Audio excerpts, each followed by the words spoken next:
ऐसी मज़ीद वीडियोज़ देखने के लिए हमारे चैनल एंजम स्टोरीज़ टीवी को सब्सक्राइब करो। नदी किनारे बैठकर मोनिका गंदे कपड़ों को धो रही है। वहीं दूसरी तरफ दरवाजे पर दुल्हन के जोड़े में खड़ी है अनु। ये कैसे अनडेवलप्ड गांव में शादी कर दी पापा ने मेरी।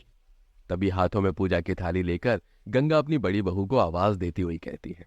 अरे बहू, अब तक तालाब में तेरे कपड़े धोने खत्म नहीं हुए क्या? देख, छोटी बहू आ चुकी है अपने ससुराल। अब तू भी जल्दी आ जा, गृह प्रवेश करवा। हाय दैया, देवरानी जी आ गई। मुझे तो लगा अभी थोड़ा वक्त लगेगा उन्हें गांव तक पहुंचने में। मोनिका भागी भागी तालाब से घर की तरफ आती है, जहां गंगा अनु का गृह प्रवेश करवा रही। आओ बहू रानी, घर के अंदर आओ। गृह प्रवेश के बाद अगले दिन सुबह अनु गर्मी से परेशान होती हुई रसोई में खाना बना रही है। हाय राम, कितनी गर्मी पड़ रही है और अभी तो मुझे अपनी पहली रसोई का खाना भी बनाना है, पर यहाँ आसपास तो मुझे सब्जियां दिखाई ही नहीं दे रही। तभी वहां पर गंगा आती है। अरे बहू, मैं तो तुझे बताना ही भूल गई। रसोई की सब्जियां खत्म हो गई हैं और अब सब्जियां लाने के लिए तालाब के उस पार सब्जियों के खेत में जाना होगा। क्यों खेत में जाना होगा सब्जियां लाने? कोई मॉल नहीं है आसपास सब्जियों का? तभी रसोई में आती शिखा ये सारी बातें सुनकर कहती है। नहीं छोटी भाभी, ये गांव है और यहाँ कोई मॉल नहीं है। यहाँ सब्जी लाने के लिए तालाब को पार करके सब्जियों के खेत में ही जाना पड़ता है।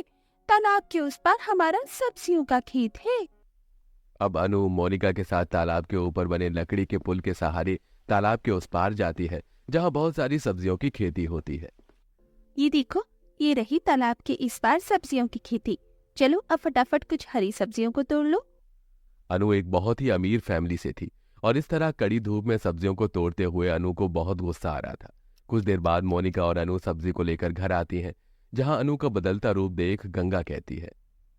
क्या हुआ बहू, गुस्से में लग रही हो? गुस्सा नहीं तो और क्या करूं? पहले दिन ही मुझे गवारों की तरह सब्जी लेने के लिए तालाब के उस पार भेज दिया। अरे आप लोगों का कोई स्टैंडर्ड है या नहीं? पर मेरा बहुत है। विशाल, मेरी बात कान खोल कर सुन लो। मैं इस घर में अब एक और पल नहीं रह सकती। अनु ये कैसी बातें कर रही हो तुम? मैं अपनी माँ को छोड़कर कहाँ जाऊंगा? मुझे कुछ नहीं पता। अगर तुम चाहती हो हमारी मैरिड लाइफ सक्सेसफुल रही तो तुम्हें अपना ये गवार परिवार छोड़कर मेरे साथ चलना होगा। देवर जी, सिर मत करिए। अगर देवरानी जी कह रही हैं वो यहाँ पर नहीं रह पाएंगे तो ठीक है, आप उनको ले जाओ दूसरी जगह। यहाँ सब मैं देख लूंगी। हाँ मोनिका, अब तक संभाल रही थी, आगे भी संभाल लेगी। ले जा तू अनु को। सास की नजर में जेठानी को अच्छा बनता देख अनु को गुस्सा आया, पर वो कुछ नहीं बोली और अब गांव के बाहर बसे एक अच्छी छोटी जगह पर अनु अपने पति के साथ रहने लगती है। वहीं मोनिका हमेशा की तरह अपने पूरे परिवार की देखभाल अकेले ही कर रही थी। तभी एक दिन गांव की कुछ औरतें और मोनिका बैठकर तालाब में जूठे बर्तनों को धो रही थी। अभी तो ये छोटे बर्तन धो लिए, उसके बाद मुझे अपने परिवार वालों के गंदे कपड़े भी धोने हैं। हाँ सविता, मुझे भी धोने हैं कपड़े तो, पर पहले ये छोटे बर्तन धो लो। तभी आंखों में चश्मा लगाकर कोकोनट वाटर पीती हुई अनु वहां से गुजरते हुए कहती है।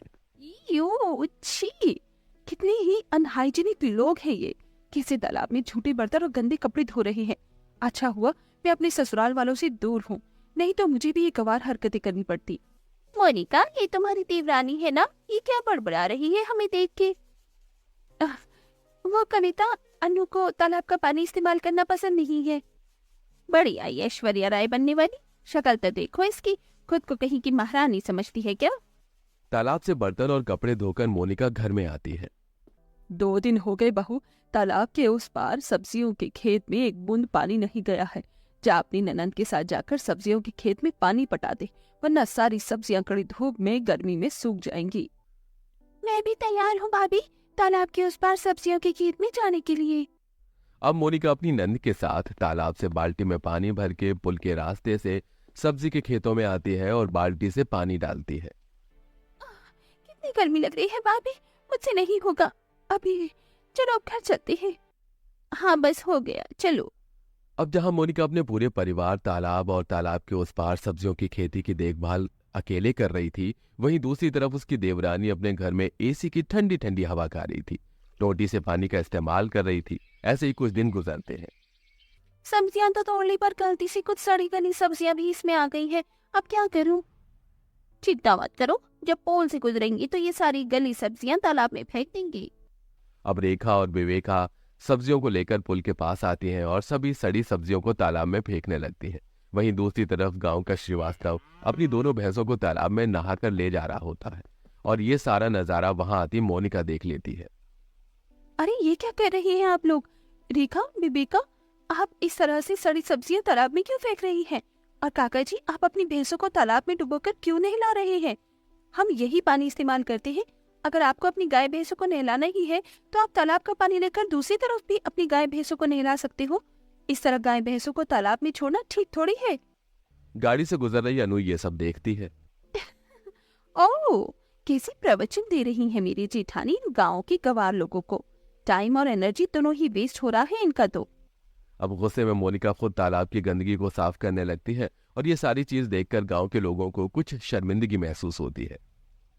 अरे रुको बेटिया, मैं मदद करवा देता हूँ। गलती हो गई, अब मैं कभी अपने भैंसों को इस तरह तालाब में नहीं लाऊंगा।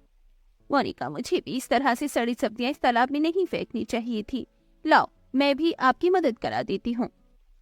अरे, मेरी जेठानी तो बहुत महान बन गई इन गाँव वालों की नजर में, पर मैं भी देखती हूँ कितने दिनों तक मेरी जेठानी अपने इस तालाब के पानी को साफ रखती है।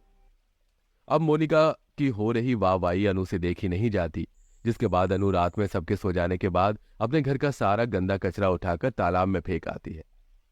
बहुत शौक है ना खेतों में पानी पटाने का, तालाब की गंदगी साफ करने का। अब मैं भी देखती हूँ तुम इस तालाब की कितनी सफाई कर सकती हो। अगले दिन सुबह गांव के कुछ लोग और मोनिका गंगा तालाब में कचरा देखकर हैरान होते हुए कहते हैं, अरे बहू, ये तालाब का पानी कैसे गंदा हो गया? बुरा मत मानना मोनिका, पर आधी रात को जब मैं अपनी बालकनी में आई थी तो मैंने देखा था आपकी देवरानी इस तालाब में ढेर सारे कचरे को फेंक रही थी। अरे नहीं, वो इतनी भी बुरी नहीं है, शायद तुम्हें कोई गलतफहमी हुई है। फिलहाल मुझे चिंता इस बात की है कि गर्मी के बढ़ते तापमान के कारण तालाब का पानी भी अब कम होता जा रहा है, जिस वजह से सब्जियों के खेत में भी पानी ठीक तरीके से नहीं पहुंच रहा है और सब्जियां सूख रही हैं। इस तरह से तो हमें पानी और सब्जी दोनों के ही दाले पड़ जाएंगे। दूर खड़ी अनु, ओहो, बेचारी परेशान हो रही है तालाब के गंदे पानी को देखकर। देखना, जल्दी मैं तुम्हारी इस तालाब और सब्जी के खेतों को पूरी तरीके से बर्बाद कर दूंगी। अब फिर से मोनिका सभी के साथ मिलकर तालाब के पानी को साफ करती है, फिर साफ पानी को ले जाकर तालाब के उस पार सब्जियों के खेत में पानी देती है। ऐसे ही कुछ दिन गुजरते हैं। अब जब वहां मोनिका तालाब के पानी से गुजर बसर कर रही थी, वहीं अनु के घर में पानी की एक एक बूंद की किल्लत हो रही थी। वो कमरे में एसी में बैठी पानी पानी चिल्ला रही थी। पानी, पानी विशाल, मुझे पानी दो, मुझे प्यास लग रही है। हाँ अनु, रुको मैं अभी लाया। विशाल रसोई में आता है और फ्रिज खोलता है, लेकिन फ्रिज में एक भी पानी की बोतल नहीं होती। विशाल आरओ के पास आता है तो आरओ में से भी पानी नहीं आ रहा होता है। सिंक में ढेर सारे झूठे बर्तन पड़े हुए होते हैं। अरे, अभी तक पानी वालों ने पानी सप्लाई नहीं किया क्या? एक बार पानी विभाग में फोन करता हूँ। भैया, अभी पानी की पाइपलाइन में कुछ दिक्कत चल रही है, इसलिए कुछ दिनों तक अभी और पानी नहीं आएगा। शिट, अब क्या करूं? अनु की तो तबीयत खराब होती ही जा रही है। विशाल को कुछ समझ में नहीं आता और वो बौखलाता हुआ बेहोश अनु को गोद में उठाकर अपने परिवार के पास लेकर आता है। माँ, भाभी, अनु की तबीयत बहुत खराब हो रही है, आप पहले अनु को पानी पिलाइए। हमारे घर में तो पानी की एक एक बूंद की किल्लत हो रही है। आप चिंता मत करो देवर जी, हम है ना, हम ध्यान रखेंगे अनु का। अब इसी तरह मोनिका घर में रखे तालाब के पानी को उबाल कर ठंडा करके पहले अनु को पिलाती है और फिर तालाब के उस पारों की सब्जियों को तोड़ कर लाती है और उसकी खिचड़ी बनाकर अपनी बीमार देवरानी को खिलाती है।